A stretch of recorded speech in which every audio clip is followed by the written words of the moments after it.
तो पहले पार्ट वाले वीडियो में हम लोग लाइसोसोम तक पढ़ लिए थे। 10 ठो टॉपिक पढ़ लिए थे लाइसोसोम तक। बहुत ही लॉन्ग चैप्टर होने के कारण ये दूसरा वीडियो बनाना पड़ रहा है, यानी कि 2 पार्ट में विभाजित करना पड़ा। इसलिए अब हम पढ़ते हैं। आज हम शुरुआत करेंगे जीव द्रव्य। जीव द्रव्य क्या होता है? प्रोटोप्लाज्म। प्रोटोप्लाज्म जैसे अगर आप देखिए, किसी बैग लीजिए, किसी बैग में कुछ डाल दीजिए, लोटा डाल दीजिए, गिलास डाल दीजिए, थाली डाल दीजिए, उसी में पत्थर वगैरह कुछ भी डाल दीजिए और लेके और दौड़िए। जब हम कहीं चलते हैं, दौड़ते हैं इधर उधर, तो दौड़िए तो क्या ठन ठन ठन बजता है, वो ना खटखिट बजता है। तो उसको जब ये कोशिका अगर चलेंगे, हम दौड़ते हैं तो ये भी इसमें पूरा है, कोशिका झिल्ली में पूरा इसका अंग होता है। तो ये भी इधर उधर अगर होंगे, अगर हम दौड़ेंगे तो या हिलेंगे तो इसको दूर करने के लिए इसमें क्या होता है, बैग वैग में आप देखेंगे कुछ अगर थर्मोकोल वगैरह या कुछ कपड़ा वपड़ा डाल के जाम कर दीजिए तो नहीं बोलेगा। आप देखे होंगे कभी अगर कोई कुरियर वगैरह सामान मंगाते हैं, जैसे मोबाइल वगैरह या कोई भी सेंसिटिव सामान, तो उसमें क्या करता है, थर्मोकोल वगैरह डाल के सोखता वोखता डाल के पूरा जाम कर दिया जाता है, इधर उधर टकराए ना, से सामान सेफ रहे, जैसे कांच वोच के सामान और कोई भी जैसे। तो इसमें उसी सेफ्टी के लिए इसमें क्या होता है, जीव द्रव्य भर दिया जाता है। जीव द्रव्य होता है, जीव द्रव्य लिक्विड होता है, ये प्रोटोप्लाज्म कहते हैं। ये कलरलेस होता है, वो कलरलेस, इसका कोई कलर नहीं होता है, कलरलेस लिक्विड होता है, कलरलेस द्रव्य होता है। इसमें 80% जल होता है, यहाँ देखिए 80%। और ये जीव द्रव्य 2 तरह के होते हैं, जो केंद्रक में पाए जाते हैं उसे केंद्रीय द्रव्य कहते हैं, जो केंद्रक में पाए जाते हैं उसे केंद्रीय द्रव्य कहते हैं, न्यूक्लियोप्लाज्म।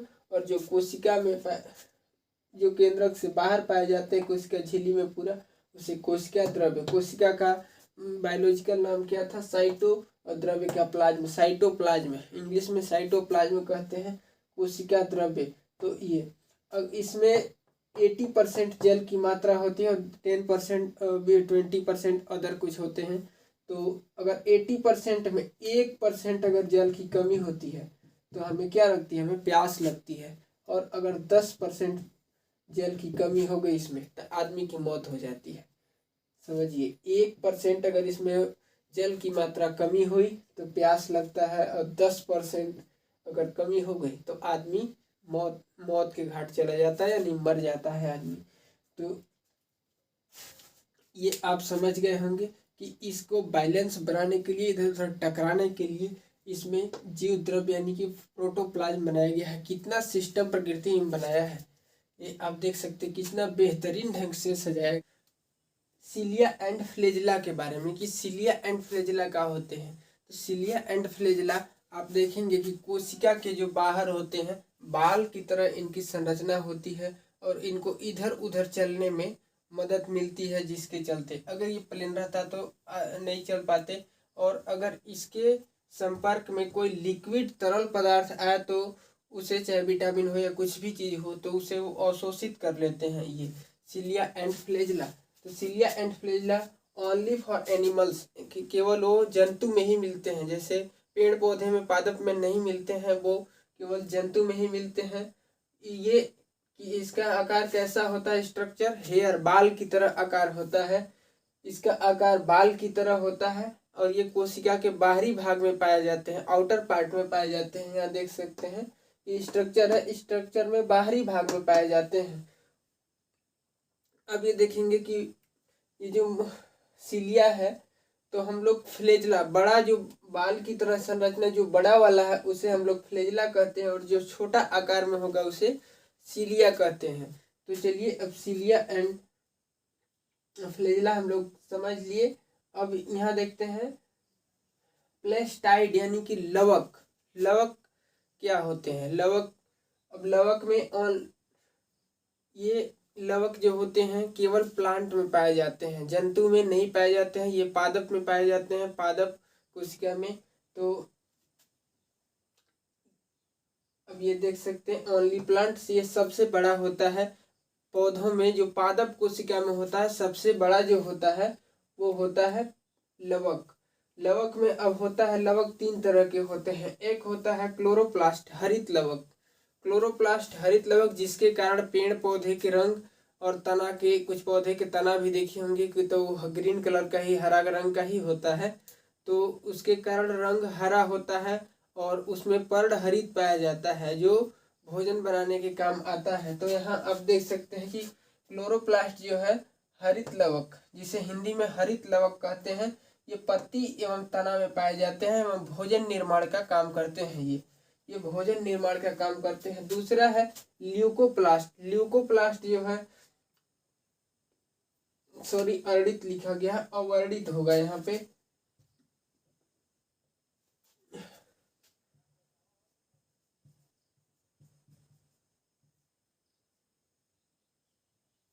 अवर्णित लवक, अवर्णित लवक जो है जड़ जड़ एवं जड़ या मूल, मूल जड़ जिसे कहते हैं मूल, उसमें पाए जाते हैं। अवर्णित लवक जो होते हैं वो मूल या जड़ में पाए जाते हैं। ये भोजन संग्रह करने का काम करते हैं। ये भोजन संग्रह क्यों करते हैं? जैसे कभी जब पतझड़ आता है वनों में, तो इन लोग के पत्ती तो पूरे गिर जाते हैं, तो भोजन कहाँ से बनाएंगे? तो वही भोजन ये लोग खा खा के जिंदा रहते हैं। मतलब समझिए जैसे जनता का लॉकडाउन हुआ था, उसी तरह ये अपने लॉकडाउन के लिए रखते हैं, उससे संग्रह करते हैं भोजन को और लॉकडाउन होने पर खाते हैं आराम से और जिंदा रहते हैं। तो ये भोजन का संग्रह करते हैं। ल्यूकोप्लास्ट जो होता है भोजन संग्रह करता है। और तीसरा जो है क्रोमोप्लास्ट, वर्णित लवक। ये क्या है? ये रंग प्रदान करता है और इसका कोई विशेष काम नहीं है। क्रोमोप्लास्ट जो है वर्णित लवक, ये रंग प्रदान करता है। अब यहाँ पे आप देखेंगे कि कुछ कि गाजर का रंग लाल क्यों होता है? तो गाजर में एक पदार्थ पाया जाता है जिसे कैरोटीन कहते हैं। कैरोटीन के कारण गाजर का रंग लाल होता है। टमाटर का लाल रंग क्यों होता है? लाइकोपेज पाया जाता है। एवं चुकंदर में बीटानोन, बीटानोन के कारण चुकंदर का कलर जो होता है हल्का बैंगनी कलर या चुकंदर कलर, कत्था कलर जो कह सकते हैं, वो पाया जाता है। तो ये क्रोमोप्लास्ट वर्णित लवक के ही कारण है। वर्णित लवक के कारण ही गाजर, टमाटर, चुकंदर जो भी कोई भी रंग है, रंग प्रदान करता है, वही रंग है जिसके कारण ही है। अब यहाँ पे आप देख सकते हैं कि माइटोकॉन्ड्रिया का काम क्या था? माइटोकॉन्ड्रिया का काम था एनर्जी देना, एनर्जी बनाना। और ये राइबोसोम का क्या काम था? प्रोटीन का निर्माण करना, प्रोटीन निर्माण करना।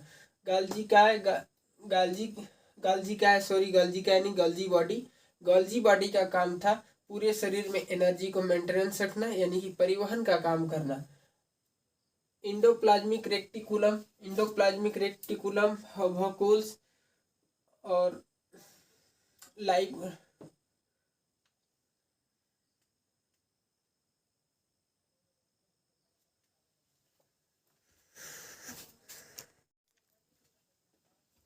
अब देखिए 14वां देखते हैं गुणसूत्र, क्रोमोसोम। क्रोमोसोम क्या होता है? तो क्रोमोसोम क्या होता है? न्यूक्लियस, न्यूक्लियस मतलब केंद्रक में यह पाया जाता है, केंद्रक में पाया जाता है। इसमें डीएनए, आरएनए एवं जीन पाए जाते हैं। केंद्रक में डीएनए, आरएनए एवं जीन पाए जाते हैं। तो ये मानव में जो क्रोमोसोम होता है 46 होता है। मानव में इसकी संख्या 46 और जोड़ी में 23 जोड़ी, यानी कि 46 जोड़ी मतलब दो का ही जोड़ी होता है। जैसे शादी वादी में भी आप देखेंगे जोड़ी कहा जाता है ना, तो जोड़ी की जोड़ी बहुत अच्छा है, यानी कि दो, दूल्हा और दुल्हन, उसी तरह जोड़ी होता है दो का। तो 23 जोड़ी 46। ये मेल में होते हैं 44 प्लस 2 एक्स और वाई। फीमेल में भी 44 प्लस 2।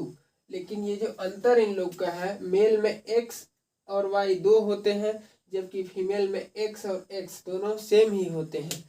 अगर आप कहेंगे कि ये जोड़ी में क्यों लिखा जाता है, तो जोड़ी में इसलिए लिखा जाता है क्योंकि आप देखेंगे कि शरीर का अधिक से अधिक भाग जितना जो भी है वो जोड़ी में है। जैसे हाथ जोड़ी है हमारा, 2 है, आँख 2 है, नाक 2 है, जबड़ा 2 है ऊपर नीचे, कान 2 है, लीवर 2 है, पैर 2 है, अधिकांश अगर भाग देखेंगे तो 2 है, फेफड़ा 2 है। उसी तरह से इसे हम जोड़ी में लिखते हैं और कोई कारण नहीं है।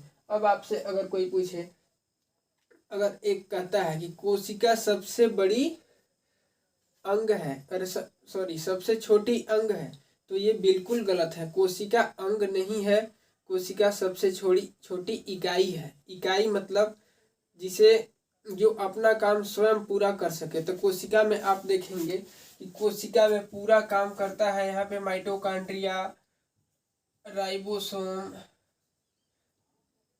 गाल्जी बॉडी, ईआर,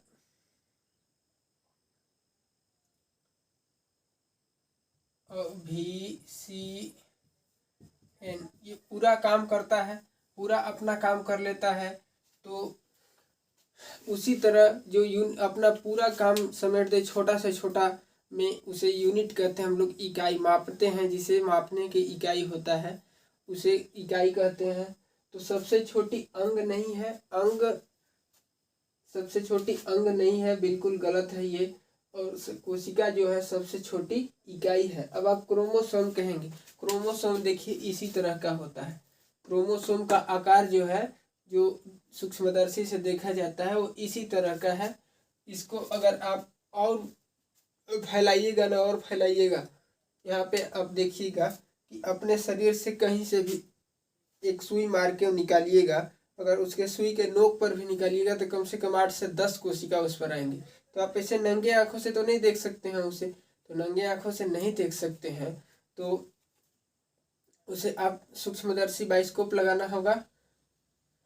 तो बाइस्कोप नहीं, सूक्ष्मदर्शी आपको यूज करना होगा उसको देखने के लिए। सूक्ष्मदर्शी में जब इसको फाड़ा जाएगा तो इसमें DNA, RNA एवं जीन, ये 3 चीज पाए जाते हैं। इसको हम लोग DNA एंड RNA का चैप्टर एक अलग से पढ़ेंगे, अलग से वीडियो बनेगा तो उसमें पढ़ना है। इसे डिटेल से पूरा समझाया जाएगा उसमें।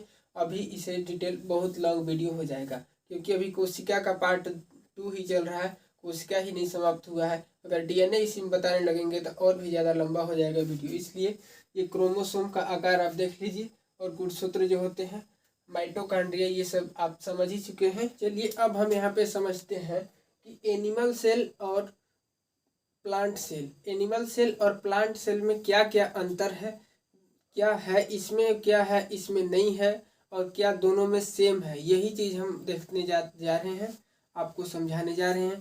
तो यहाँ पे आप देखिए कि जो एनिमल सेल, यहाँ देखिए जो एनिमल सेल है, एनिमल सेल जो होता है वो छोटा होता है, यानी कि स्मॉल होता है, छोटा होता है। और प्लांट सेल जो होता है लार्ज, यानी कि बड़ा होता है। और एनिमल सेल आकार में गोल होता है, और प्लांट सेल चौकोर, ऐसा चौकोर होता है, और एनिमल सेल गोल होता है। और इसका वॉक्यूल्स, यानी कि पानी संग्रह जो करता है, वॉक्यूल्स छोटा होता है। छोटा अगर है इस उससे छोटा है तो ये नॉर्मली ऐसे भी छोटा होगा। तो वॉक्यूल्स जो है एनिमल सेल में, यानी कि जंतु कोशिका में छोटा होता है, और पादप कोशिका में, यानी कि प्लांट सेल में बड़ा होता है। अब ये तो दोनों हो गए छोटा बड़ा, ये अंतर हो गया। जैसे डिफरेंस हमको निकालना हो गया तो डिफरेंस में ये लिख सकते हैं। अब हम देख रहे हैं कि दोनों में क्या नहीं है, जो इसमें है वो उसमें नहीं है। तो ये है सीलिया। सीलिया जो बाल है, जो चलने में काम आता है, बाल की तरह जो कोशिका के बाहर होता है, बाहरी हिस्से पे होता है, वो है एनिमल सेल में केवल होता है, प्लांट सेल में नहीं होता है। सीलिया एंड फ्लैजिला दोनों वही है, छोटा बड़ा आकार के ऊपर है, डिफरेंट करता है। और लाइसोसोम जो ये मरा हुआ लाश को उठाता है, मरे हुए कोशिका के पार्ट को नष्ट करता है, भस्म कर देता है, वहीं पे सड़ने नहीं देता है कोई चीज़ को, ये लाइसोसोम। अब ये इसमें है, और ये पादप कोशिका में नहीं होते हैं, ये केवल जंतु कोशिका में होते हैं। अब कुछ पादप कोशिका है जो जंतु कोशिका में नहीं होते हैं। तो ये देखिए सेल वाल जो है, जो सेलुलोज का बना होता है, सेल वाल, वो जंतु कोशिका में नहीं होता है।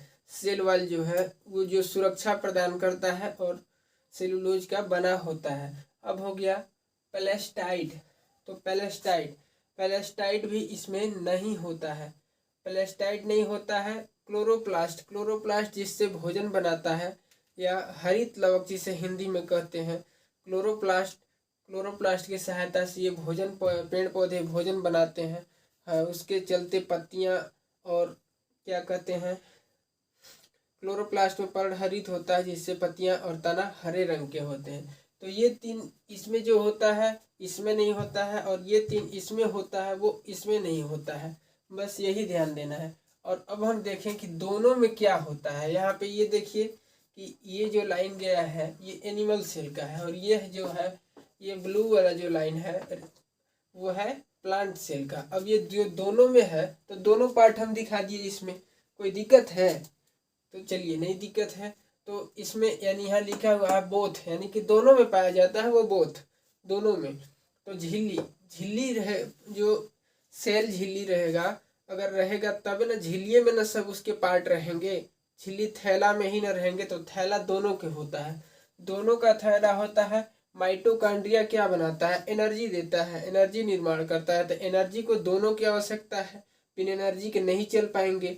तो माइटोकॉन्ड्रिया दोनों में होते हैं। राइबोसोम, राइबोसोम जो प्रोटीन निर्माण करता है तो वो भी दोनों में है, दोनों को प्रोटीन की आवश्यकता है, ये भी इसे भी प्रोटीन की आवश्यकता है, इसे भी आवश्यकता है। तो राइबोसोम भी दोनों में होते हैं। इंडोप्लाज्मिक रेक्टिकुलम, इंडोप्लाज्मिक रेक्टिकुलम भी वसा और वसा वगैरह का निर्माण, एक और वसा एक और प्रोटीन वही है, ये दोनों में होते हैं। ईआर और गाल्जी बॉडी जो परिवहन करता है, मेंटेनेंस करता है एनर्जी का, जो यहाँ से वहाँ ले जाने का काम करता है, परिवहन का, ट्रांसपोर्ट का, गाल्जी बॉडी, गाल्जी बॉडी भी दोनों में होते हैं। केंद्रक, केंद्रक भी दोनों में होते हैं, केंद्रक दोनों में होते हैं जिसमें आरएनए, डीएनए और जीन वगैरह पाए जाते हैं।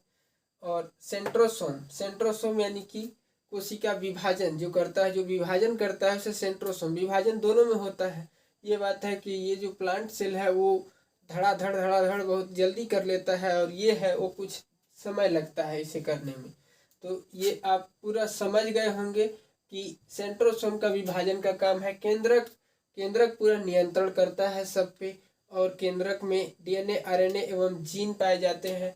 गाल्जी बॉडी, गाल्जी बॉडी परिवहन का काम करता है। इंडोप्लाज्मिक रेक्टिकुलम जो होता है वो वसा वगैरह का निर्माण करता है। राइबोसोम प्रोटीन का निर्माण करता है। माइटोकॉन्ड्रिया एनर्जी देता है। और झिल्ली, झिल्ली जो थैला है जिसमें पूरा बंद है वो झिल्ली दोनों में होते हैं। तो ये हो गया बोथ, ये दोनों में पाए जाते हैं। बस आपको याद रखना है ये वाला डिफरेंस के लिए, इस छोटा बड़ा, तो ये आप देख लीजिएगा कि पेड़ पौधे में हर एक चीज़ बड़ा होता है। और आकार अगर पूछेगा तो आकार में चौकोर होता है, पेड़ पौधे की कोशिका के जो आकार होते हैं वो चौकोर होते हैं। और ये जो एनिमल सेल के होते हैं, जंतु कोशिका के, ये जंतु कोशिका वाले होते हैं वो गोल होते हैं। तो ये उम्मीद है कि आप समझ चुके हैं। चलिए अब हम यहाँ पे समझते हैं सेल। सेल दो प्रकार के होते हैं, एक होते हैं प्रोकैरियोटिक और एक होते हैं यूकैरियोटिक। तो हम प्रोकैरियोटिक और यूकैरियोटिक को बांटते कैसे हैं, किस आधार पे। तो जो प्रोकैरियोटिक होता है उसे हम अच्छी तरह से या किसी भी तरह से नंगी आंखों से नहीं देख सकते हैं, उसे हम प्रोकैरियोटिक कहते हैं। और यूकैरियोटिक जिसे हम अपनी आंखों से अच्छी तरह से नहीं लेकिन नंगी आंखों से जिसे हम देख सकते हैं उसे यूकैरियोटिक कहते हैं। तो अब हम देखेंगे कि प्रोकैरियोटिक और यूकैरियोटिक सेल का यहाँ देखिए डिवीजन हुआ, विभाजन हुआ। तो प्रोकैरियोटिक, यूकैरियोटिक। अब प्रोकैरियोटिक में देखिए कि आरंभिक कोशिका, यानी कि ये बहुत ही आरंभिक नाजुक कोशिका होता है। आरंभिक कोशिका ये उतना अविकसित, ये डेवलप नहीं उतना होता है, अविकसित कोशिका है। और इसमें केवल मुख्य अंग पाए जाते हैं, वो पूरा लाइसोसोम वगैरह जैसे इसमें पूरा पाए जाते हैं यूकैरियोटिक में, वैसे इसमें पूरे अंग नहीं पाए जाते हैं। कुछ कुछ अंग, मुख्य अंग जो होते हैं वो पाए जाते हैं। इसका उदाहरण है नील हरित शैवाल। नील हरित शैवाल, इसमें एनर्जी वगैरह नहीं बनता है, जहाँ के तहीं पड़े रहता है, एनर्जी नहीं बनेगा तो कहाँ से इधर उधर होगा। तो ये अविकसित होता है, एकदम अविकसित, जिसे प्रारंभिक अवस्था कहती है। प्रारंभिक अवस्था में होता है आरंभिक कोशिका, जो विकसित ही नहीं हुआ होगी। और ये जो यूकैरियोटिक जो होता है, यूकैरियोटिक में दो होते हैं, एनिमल सेल और प्लांट सेल। तो ये विकसित होते हैं, इसमें सब चीज होते हैं, केंद्रक होते हैं, राइबोसोम होते हैं, न्यूक्लियस होते हैं, टोटल चीज होते हैं, झिल्ली होते हैं। तो अब हम यही समझेंगे कि यूकैरियोटिक एंड प्रोकैरियोटिक में अंतर क्या होता है, उसको हम समझते हैं। और यहाँ पे देखते हैं कि क्या डिफरेंस है और क्या सेम है, क्या मिलता है। चलिए अब हम समझते हैं प्रोकैरियोटिक और यूकैरियोटिक में डिफरेंस क्या होता है। तो प्रोकैरियोटिक एंड यूकैरियोटिक आपको हम पूरा डिटेल से पढ़ा दिए हैं। यूकैरियोटिक में पादप कोशिका और जंतु कोशिका होते हैं, वो दोनों पढ़ा दिए हैं, और ये भी बता दे रहे हैं, तो आपका क्लियर हो जाएगा पूरा। तो चलिए हम समझते हैं कि यूकैरियोटिक और प्रोकैरियोटिक में अंतर क्या होता है। तो ये देखिए, प्रोकैरियोटिक जो है, प्रोकैरियोटिक बहुत ही छोटी होती है, अविकसित होती है, छोटी होती है। और यूकैरियोटिक कोशिका जो होती है वो बड़ी होती है। अब ये होती है नो इन्वोल्व ऑन न्यूक्लियस, यानी कि इनके न्यूक्लियस जो होते हैं, न्यूक्लियस यानी केंद्रक जो होते हैं, केंद्रक के ऊपर जो होता है, केंद्रक वाला जाली होता है, वो जो थैला नहीं होता है। इसमें केंद्रक के सब सामान इधर उधर पूरा कोशिका में इधर उधर घूमते रहते हैं ऐसे। तो यही है नो इन्वोल्व ऑन न्यूक्लियस और इन्वोल्व ऑन न्यूक्लियस। मतलब ये प्रोकैरियोटिक में केंद्रक के ऊपर लिफाफा नहीं होता है किसी तरह का, जबकि यूकैरियोटिक में न्यूक्लियस के ऊपर लिफाफा, केंद्रक के ऊपर लिफाफा होता है। और प्रोकैरियोटिक में श्वसन जो है जीव द्रव्य से होता है, जबकि यूकैरियोटिक में माइटोकॉन्ड्रिया से। तो आप माइटोकॉन्ड्रिया तो पढ़ा दिए हैं। जीव द्रव्य किसे कहते हैं? जीव द्रव्य जो कोशिका है, कोशिका के अंदर माइटोकॉन्ड्रिया और इधर इधर जो लिक्विड इसमें जो भरा होता है, उसे हम लोग जीव द्रव्य कहते हैं। ये उसी से सांस ले लेता है, उसी से श्वसन करता है। और यूकैरियोटिक में माइटोकॉन्ड्रिया से होता है। अब हम देखेंगे कि ये तो देख लिए इसमें अंतर। अब देखेंगे कि दोनों में क्या चीज होता है। तो सीलिया दोनों में होता है, सीलिया एंड फ्लैजिला दोनों में होता है। सीलिया एंड फ्लैजिला के काम बता दिए थे और समझा भी दिए थे। सीलिया एंड फ्लैजिला, डीएनए जो है, डीएनए भी दोनों में होता है, जीव द्रव्य दोनों में होता है। इसमें देखेंगे आप तो ये दोनों में डीएनए और जीव द्रव्य दोनों पाया जाता है। प्रकाश संश्लेषण दोनों में होता है। अब आप समझेंगे कि प्रोकैरियोटिक में तो प्रकाश संश्लेषण होता है, लेकिन यूकैरियोटिक में जो जंतु वाला भाग है उसमें तो नहीं होता है, लेकिन जो पादप वाला भाग है, पेड़ पौधे वाला, उसमें तो होता है प्रकाश संश्लेषण। इसलिए प्रकाश संश्लेषण भी दोनों में होता है। झिल्ली दोनों में होता है, थैला दोनों में होता है। थैला के बिना नहीं रहता है कोशिका, कोशिका थैला का ही होता है। थैला में ही पूरे कोशिका के समान होते हैं, पार्ट होते हैं। तो झिल्ली दोनों में होते हैं। अब भित्ति देखेंगे, सेल वाल। तो सेल वाल जो है प्रोकैरियोटिक का होता है, वो पैटिडोग्लिकोन का बना होता है, जबकि यूकैरियोटिक का होता है सेलुलोज का बना होता है। कल ही बता दिए हैं, कल अगले वीडियो में ही हम बता चुके हैं आपको। तो जो होता है सेल वाल जो होता है यूकैरियोटिक का सेलुलोज का बना होता है, जबकि पैटिडोग्लिकोन का प्रोकैरियोटिक में होता है। अब राइबोसोम, राइबोसोम भी दोनों में पाए जाते हैं, लेकिन राइबोसोम जो होता है प्रोकैरियोटिक में छोटा यानी कि 70S का, और यूकैरियोटिक में बड़ा यानी कि 80S का पाया जाता है।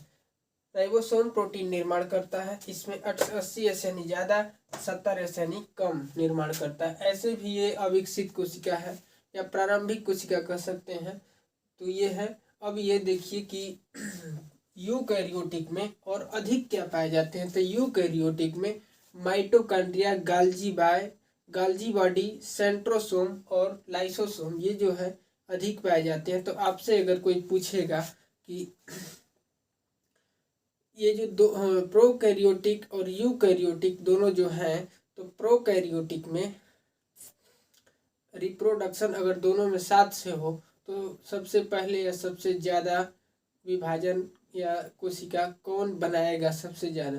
तो आपको तो पता है कि इसमें कुछ है ही नहीं, छोटा 2-4 चीज पार्ट है, मुख्य पार्ट। इसमें तो दुनिया भर के चीज़ें, mitochondria, Golgi body, centrosome, lysosome, ये सब 13 तमाम पूरे हैं। तो इसमें तो देर होगा बनने में पूरा, तो ये देर होता है। तो अब आपका क्लास समाप्त हुआ।